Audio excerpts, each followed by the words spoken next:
Hello, my name's Genevieve Dingle. I'm a professor in clinical psychology at the University of Queensland, and I've been asked to say a few words for Magda's exhibition opening about how nature, natural spaces, and also the arts and culture change our perceptions and also how we feel. Um, so I went to visit Magda at her beautiful art glass studio up in the Bunyaville Conservation Park. And I saw her work practice, and she's given me some questions to consider, and I'll answer a selection of them here. So the first one, if I can just pull up my questions here.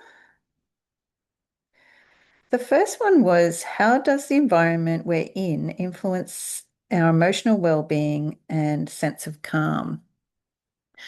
Well, humans, like all animals, have a very well-developed and long-evolved nervous system that helps to keep us alive and that responds to potential threats in the environment. So when we're in a busy environment with lots of sounds and lots of movement and changes of light and temperature, we tend to feel quite threatened. And so that sympathetic nervous system, or you might think of it as the fight, flight, freeze system, is really activated and switched on because we're alert to any kind of threats from the environment. And, when people are in those kind of busy environments, like being, say, in a hospital emergency department or being, say, in a war zone or somewhere where you feel very unsafe, it's important for you to be very alert so that you can take cover or fight off sort of attacks, that kind of thing.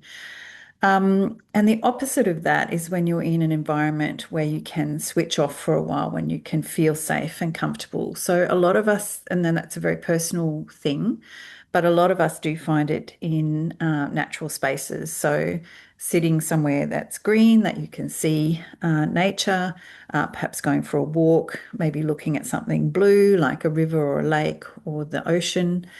It might be doing something active in those spaces. And also, you can find it by engaging in the arts and culture as well. So, for me, going to live music events or wandering around a gallery where someone has done some inspiring artwork, that's a place where I feel very calm and very comfortable as well.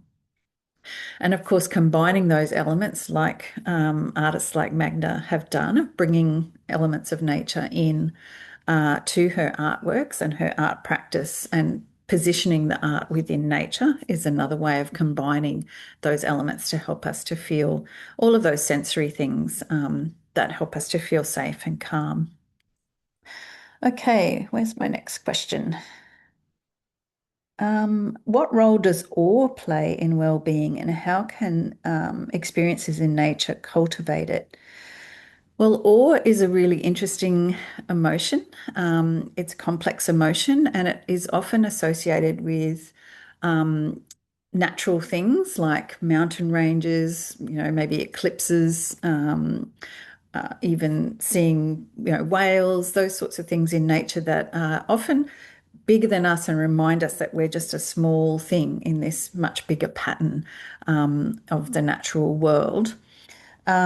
It's really interesting too. There are some cross-cultural differences. So awe has elements of fear in Japanese culture, for instance, which may not be the case in other more Western cultures.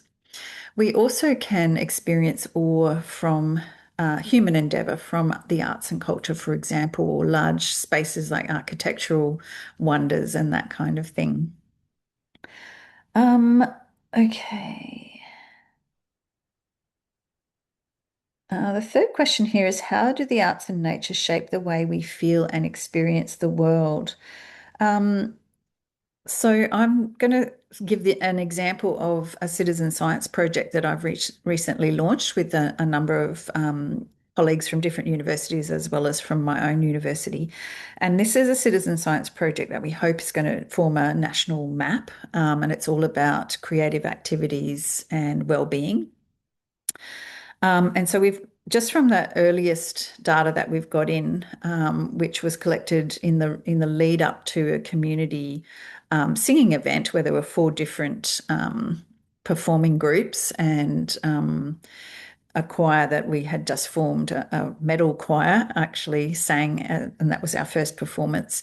So the idea of this citizen science project is that people get a QR code to scan, and they can just do a very quick survey before, talking about the hour before they start the creative activity, and then again after the creative activity, and they respond to a number of questions about their social situation, their emotions, and things like how purposeful they feel their life is in that moment.